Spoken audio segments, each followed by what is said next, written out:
Well, some people are waking up to freezing rain and thunder this morning. More of that is expected to hit the state. Our Victoria Price joining us live this morning in Little Rock. And Victoria, looks like it's a little windy out there, and it's probably making it feel a little colder out there, huh? Hey, good morning, Suzanne. It is windy. It's kind of freezing, drizzling. I don't even know what the meteorological term for that would be. And it's been a pretty slushy, messy, and kind of annoying commute for folks here in the Little Rock metro area. I will say, though, 6:30, this is where we've been camped out all morning, and it's been going pretty good for the past few hours. Right around 5 a.m. there was some slush on there that we could see, but the highway department was very quick about bringing out those scraper trucks, going back and forth, and they really scraped a lot of that slush off of 6:30, I think, before most people got on the road for their morning commute. So that's some good news there.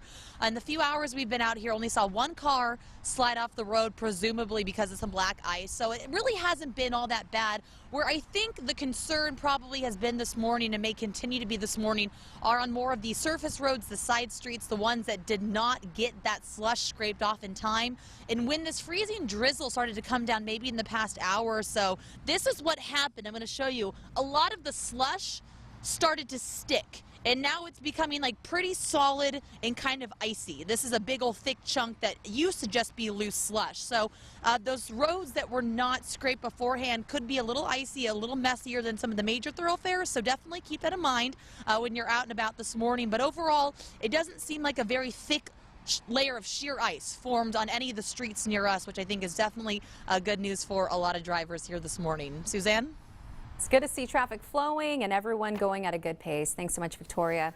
We're going to turn right now to a Fox 16 crime alert. 2 people accused of selling and using drugs in Lonoke County are now behind bars. The Lonoke County Sheriff's Narcotics Division and Ward Police found Stacy Freeman and Terry Gantz inside a home along with several guns, meth, and drug paraphernalia. Both face drug-related charges. The Sheriff's Office says they are expecting more arrests in this case. In a Fox 16 safety alert, Amazon.com says it will offer refunds to anyone who bought hoverboards on its website. The move comes amid growing concerns that the 2-wheeled balance boards are not safe and is a fire hazard. The Consumer Product Safety Commission is investigating more than 3 dozen instances of hoverboards smoking or bursting into flames. Experts are also urging users to wear safety gear, as some falls can be pretty serious. Faulkner County Sheriff's Office trying to stop a scammer who is claiming to be one of their well-known deputies. They've received multiple reports just this week from concerned people who have been called by someone claiming to be Lieutenant Chad Woolley. The victims were told stories such as you've missed jury duty or you have an outstanding warrant. And at that point, the caller reportedly tells them to go to a Kroger, load a card with cash, then read the card number to pay so you won't be arrested. Had some people believe these stories because they are believable. I mean, if you don't know the inner workings of the court system or the sheriff's department, they can make it believable. But keep in mind, this is a scam. The Sheriff's Office encourages anyone who gets this call to write down the number, the person who called, the instructions, and any names given, and report the information immediately. A state legislature hoping for the Alcohol Beverage Control Board to change its liquor licensing rules after a liquor store in Saline County was built close to a daycare.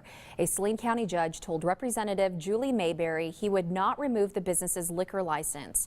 Mayberry is now urging ABC to match an attorney general opinion from last June, and it states a daycare is a schoolhouse. If that does not work, Mayberry hopes the state legislature can make the change next year.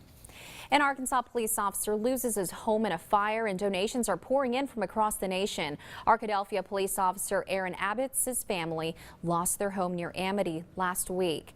As usual, some local donations started coming in, but his story spread and people around the country just started sending packages to help out.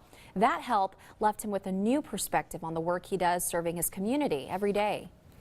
It's hard being on this side of the cycle.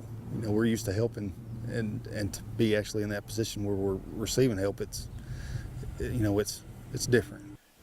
Yeah, they've had so much help come in that they have an excess donation collection that they plan to use for future families in need in their community. The Conway Police Department getting the approval from the City Council to hire 10 new cadets. This comes as the department tries to keep up with the rapid growth of the city. It took Conway Police about a year to get the green light on hiring more officers. The police chief praises the City Council for working with them to accomplish this goal.